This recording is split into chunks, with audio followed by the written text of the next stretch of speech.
उत्तर प्रदेश में आगामी 10 विधानसभा सीटों पर होने वाले उपचुनाव राज्य की राजनीतिक हलचल को और गर्मा देंगे।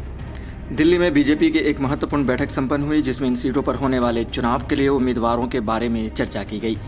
रिपोर्ट की माने तो बीजेपी ने 10 में से 9 सीटों पर अपने उम्मीदवार उतारने का निर्णय लिया है, जबकि एक सीट मुजफ्फरनगर की मीरापुर विधानसभा सीट आरएलडी राष्ट्रवादी लोकदल के हिस्से में गई है। बीजेपी ने यह स्पष्ट किया है कि 20 अक्टूबर तक इन सीटों के लिए अपने उम्मीदवारों की घोषणा कर देगी। बैठक के दौरान ये सामने आया कि बीजेपी के सहयोगी दलों में सीटों के वितरण को लेकर कुछ असहमति थी। विशेष रूप से निषाद पार्टी के नेता संजय निषाद मंझवा सीट की मांग कर रहे थे। हालांकि बीजेपी ने इस बार सहयोगी दलों को अधिक सीटें नहीं दी हैं और आरएलडी को मीरापुर सीट छोड़ने के अलावा सभी सीटों पर खुद ही चुनाव लड़ने का फैसला किया है। संजय निषाद को मनाने की जिम्मेदारी बीजेपी के शीर्ष नेताओं को सौंपी गई है, ताकि पार्टी में किसी भी प्रकार का आंतरिक मतभेद उपचुनावों से पहले सुलझाया जा सके।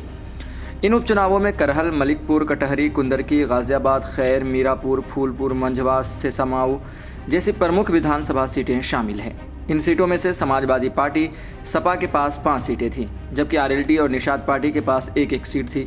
बीजेपी के पास 3 सीटें थीं। समाजवादी पार्टी ने इन उपचुनावों को अपने लिए बड़ी चुनौती मानते हुए कई प्रमुख नेताओं और रणनीतिकारों को इन सीटों पर उम्मीदवार उतारने की जिम्मेदारी दी है। समाजवादी पार्टी ने 6 सीटों पर अपने उम्मीदवारों के नाम की घोषणा कर दी है। सपा की सूची में प्रमुख नामों में तेज प्रताप यादव शामिल हैं, जिन्हें अखिलेश यादव की करहल सीट से टिकट दिया गया है। तेज प्रताप अखिलेश यादव के चचेरे भाई हैं, जो यादव समुदाय में एक मजबूत आधार रखते हैं। इसके अलावा अजित प्रसाद को अयोध्या के मलिकपुर से उम्मीदवार बनाया गया है, जो उड़ीसा प्रसाद के बेटे हैं। वहीं कानपुर से सेसमाऊ से नसीम सोलंकी, प्रयागराज के फूलपुर से मुस्तफ़ा सिद्दीकी, मिर्ज़ापुर के मंझवा से डॉक्टर ज्योति बैंड और अम्बेडकर नगर के कटहरी से शुभावती वर्मा के मैदान में उतारा गया है। सपा की रणनीति में देखा गया है कि उसने अपने अधिकांश उम्मीदवारों को पिछड़े, दलित और मुस्लिम समुदाय से चुना है, जिससे सपा अपनी जातिगत और धार्मिक आधार को मजबूत करना चाहती है। सपा का यह कदम बीजेपी के खिलाफ एक प्रमुख रणनीतिक पहल के रूप में भी देखा जा रहा है, क्योंकि यह सामाजिक समूहों पर आधारित समर्थन को पुनः स्थापित करने की कोशिश कर रही है। इन उपचुनावों को योगी आदित्यनाथ की अग्नि परीक्षा के रूप में भी देखा जा रहा है, क्योंकि हाल ही में लोकसभा चुनावों में समाजवादी पार्टी ने बीजेपी को कड़ी चुनौती दी थी। बीजेपी के लिए चुनाव से सीटों का सवाल नहीं है, बल्कि यह राज्य में उसकी पकड़ को बरकरार रखने और विपक्षी दलों को मात देने का भी मामला है। मुख्यमंत्री योगी आदित्यनाथ खुद इन चुनावों को लेकर गंभीर हैं, क्योंकि इन उपचुनावों का परिणाम 2024 के लोकसभा चुनावों के लिए एक बड़ा संकेतक हो सकता है।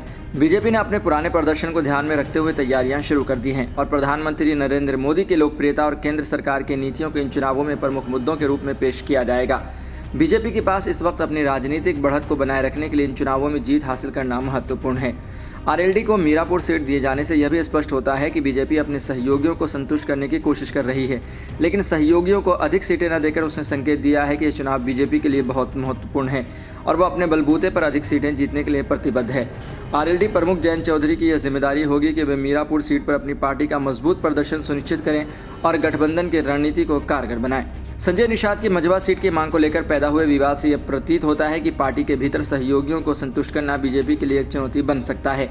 हालांकि संजय निषाद की नाराजगी को दूर करने के लिए बीजेपी नेतृत्व सक्रिय रूप से काम कर रहा है और ये देखना दिलचस्प होगा कि निषाद पार्टी को मनाने के लिए बीजेपी क्या कदम उठाती है। इन उपचुनावों के नतीजे न सिर्फ उत्तर प्रदेश की विधानसभा में संतुलन बनाएंगे, बल्कि यह भी तय करेंगे कि बीजेपी और समाजवादी पार्टी में से कौन राज्य की राजनीति पर अधिक प्रभावी नियंत्रण रखता है। यूपी के इन उपचुनावों के नतीजे योगी आदित्यनाथ के नेतृत्व और बीजेपी की 2024 की चुनावी रणनीति को भी निर्धारित करेंगे।